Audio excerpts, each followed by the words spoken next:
এই ভিডিওটা অনেক আগেকার করা, তো এডিট করতে সময় পাইনি বলে পোস্ট করা হয়নি। তো যখন এই নাচের গয়নাগুলো বানাচ্ছিলাম তখনকারই অর্ডার, বুঝতে পারছো অনেক দিনের, মানে আগের বছরের ভিডিও এটা আজকে পোস্ট করছি। তো নাচের গয়নার সাথে আমার বান্ধবী আরও কয়েকটা জিনিস অর্ডার দিয়েছিল, তো সেটাই তোমাদের সাথে শেয়ার করি।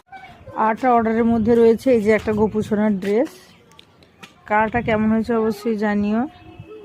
আর মাঝখানে দেখো এবারে আমি একটা বেল সিস্টেমও রেখেছি যাতে মানে লুজ না হয়, পুরো টাইট করে বসে। আর এই যে সাথে দেখো একটা ছোট্ট কিউট টুপি খুবই আমি কম বানিয়েছি, তো এর জামার সাথে ছিল, ও বলেই ছিল এটা টুপি করতে, তো এটা একটা করেছি।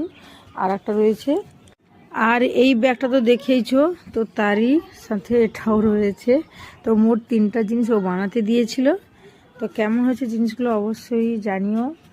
আমার বানানো জিনিসগুলো তোমাদের কেমন লাগছে অবশ্যই জানিও। আর তোমরা যদি নতুন নতুন কিছু যদি দেখতে চাও সেটাও অবশ্যই বলতে পারো, আমি অবশ্যই ট্রাই করব। তো চলো আজকের ভিডিওটা এই পর্যন্ত, দেখা হচ্ছে নেক্সট ভিডিওতে।